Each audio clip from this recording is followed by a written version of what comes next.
Bienvenue sur Africa 24 pour cette nouvelle édition de l'Africa Tonight. Voici les titres de l'actualité. Plus de 6 500 000 électeurs ont pris part à l'élection présidentielle du 7 octobre au Cameroun. Le scrutin s'est déroulé sous le regard des observateurs internationaux dans un environnement relativement apaisé. L'obligation de visa demeure toujours une réalité dans la plupart des pays africains. Selon un récent rapport de l'Union africaine, les Africains peuvent voyager sans visa dans seulement 22 des autres pays du continent. Et puis, état d'urgence maximal en Algérie, dans 19 wilayas de l'est du pays. Ces zones dénombrent des dizaines de cas suspectés d'infection au virus du Nil occidental. Le pays a donc lancé une procédure de prévention. Mais tout d'abord, la Côte d'Ivoire investit dans l'éducation. Le président ivoirien Alassane Ouattara a annoncé plus de 6 milliards de dollars d'investissement dans le secteur éducatif sur la période 2018-2020. Des investissements entamés dans le cadre du rapport mondial du suivi de l'éducation de l'UNESCO, soulignant la nécessité pour l'Afrique subsaharienne d'investir dans l'éducation des jeunes. Le chef de l'État a également évoqué l'utilisation du numérique dans les universités au vu du nombre croissant d'étudiants. Les observateurs électoraux de la communauté économique des États de l'Afrique centrale et de l'Union africaine ont présenté leur rapport préliminaire suite à l'élection présidentielle du 7 octobre. Ils se félicitent du bon déroulement du scrutin. Ils notent tout de même quelques failles. Adidiatou Badawi. L'élection présidentielle du 7 octobre 2018 au Cameroun s'est déroulée sous le regard des observateurs internationaux. Selon le rapport préliminaire de la communauté économique des États de l'Afrique centrale, ce scrutin auquel ont pris part plus de 6 500 000 électeurs s'est déroulé dans un environnement relativement apaisé en dépit de la situation sécuritaire peu reluisante dans les régions du nord-ouest et du sud-ouest. La mission a noté que le matériel électoral a été déployé dans les bureaux de vote en quantité suffisante avant le démarrage du scrutin. Par ailleurs, la mission a relevé qu'un effort a été fourni en vue de favoriser l'inclusivité des électeurs, notamment dans le développement des bulletins en braille pour les malvoyants. Malgré la faible mobilisation des scrutateurs au sein des bureaux de vote, des insuffisances ont été enregistrées lors de l'émargement et dans l'usage de l'encre indélébile après le vote par les électeurs. Aussi, près de 157 cartes d'électeurs ont été retirées le jour du scrutin au sein de certains bureaux de vote. La MOEA a également noté qu'il y avait une certaine confusion dans certains bureaux de vote en ce qui concerne le bulletin imprimé pour le compte du candidat du Front populaire pour le développement à Kérémouna après son désistement du scrutin présidentiel le 5 octobre 2018. Les observateurs recommandent, entre autres, la préservation de la paix en évitant tout discours incendiaire ou acte de défiance, de maintenir les acquis et accroître les efforts en vue de l'organisation encore plus réussie des échéances électorales à venir.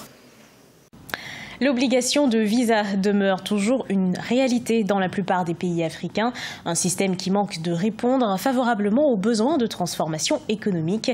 Les Africains peuvent voyager sans visa dans uniquement 22% des autres pays du continent. Les explications d'Ange Bijounomagno.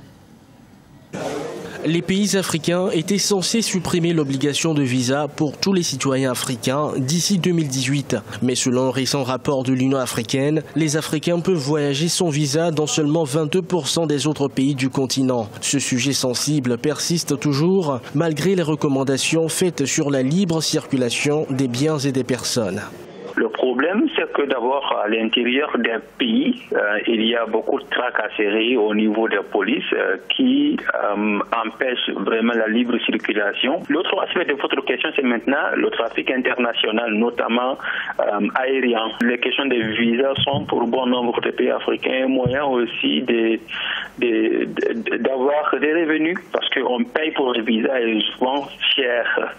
L'autre obstacle des voyages en Afrique est qu'il y a très peu de vols commerciaux d'une région à l'autre. Lorsque ces vols existent, leur coût est prohibitif. question des moyens. Pour avoir une compagnie aérienne, ça demande des moyens conséquents. Et étant donné l'état de nos économies, il n'y a pas suffisamment d'entrepreneurs qui investissent dans cela. Un autre facteur, c'est à mon avis une question de gestion. Le passeport africain lancé en 2016 par l'Union africaine est censé remplacer à terme les passeports des différents pays. Mais à l'heure actuelle, ce document n'est disponible que pour certains chefs d'État et hauts fonctionnaires de l'Union africaine. Il mesure de 6 à 12 mm de longueur et est à l'origine de l'état d'urgence en vigueur en Algérie. Il s'agit du moustique porteur du virus du Nil occidental. L'alerte est donnée par le ministère de la Santé algérien. Regardez ce sujet de la rédaction. État d'urgence maximal en Algérie dans 19 wilayas de l'est du pays. Des régions qui dénombrent des dizaines de cas suspectés d'infection au virus du Nil occidental. Un nouveau danger sanitaire pour l'Algérie après l'épidémie du choléra. Le virus risque de s'exporter depuis la Tunisie, qui compte déjà 130 cas suspects d'infection à ce virus. Pour vous dire, tous nos virus, c'est vraiment nos défis de tout ce qu'on peut avoir comme règle d'hygiène, comme mesure de précaution sanitaire. S'il n'y a pas de message d'alerte, surtout pour les pays comme les pays du Maghreb, qui n'ont pas d'ARS, qui n'ont pas de message d'alerte, comme ce que nous on appelle en France des MAR, c'est-à-dire des messages d'alerte sanitaire d'urgence. Le virus du Nil occidental est transmis par les moustiques, comme le paludisme ou la dengue. Il ne se transmet pas d'une personne à l'autre, ni par l'intermédiaire d'un animal de compagnie. Parmi les symptômes, de fortes fièvres, des maux de tête, des douleurs musculaires ou encore des éruptions cutanées. Mais 80% des personnes atteintes par le virus ne présentent pas de symptômes. Ça peut arriver en fait. Le virus a une capacité de mutation en fonction du corps de la personne. Vous savez, on a tous une masse corporelle, mais on n'a pas les mêmes défenses immunitaires. Le virus du Nil occidental a été isolé pour la première fois en 1937 en Ouganda.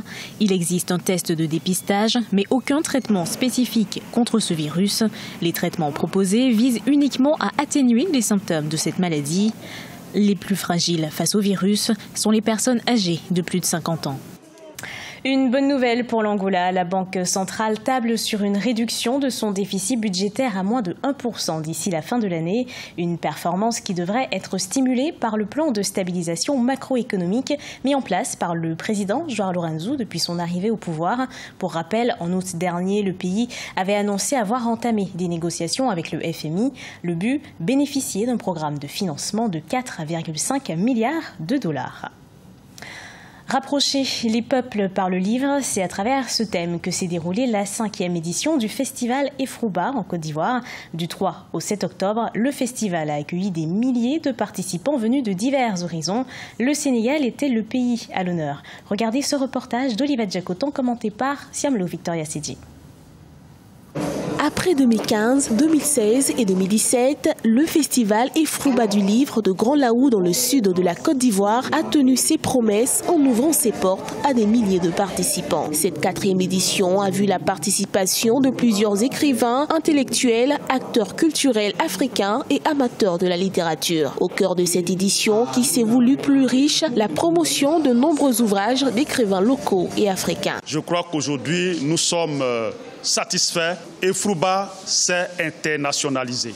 Et aujourd'hui, Efrouba est connu au Sénégal, au Niger, au Tchad, au Togo et au Bénin et même en Afrique du Sud. Depuis 2015, le GREC, groupe Efrouba pour la culture qu'il a initié, veut susciter plus d'engouement pour la littérature chez les jeunes, élèves et étudiants. 8 établissements ont montré leur profond intérêt pour le concours d'initiation à la littérature. Nous nous sentons fiers parce que dans le monde, on dit que les garçons sont supérieurs aux femmes. Mais nous, on vient de prouver, dire que les garçons ne sont pas aussi supérieurs aux femmes qu'on le dit. Le message que j'aimerais donner à la jeunesse, c'est de lire beaucoup, de laisser les téléphones, les réseaux sociaux, de s'adonner à la lecture. Grand Laou, la presqu'île, est menacée par l'érosion côtière et ce festival veut susciter plus d'engagement sur son développement socio-économique. Le Grand Prix Efrouba 2018 a distingué Nyadik Bogifo pour son engagement littéraire dans la ville. À l'honneur de cette 4e édition, le Sénégal qui cédera le flambeau à l'Afrique du Sud en 2019. Ce journal a été préparé par l'ensemble de la rédaction. Merci de l'avoir suivi. Retrouvez dans un instant une nouvelle édition de l'actualité sur Africa 24.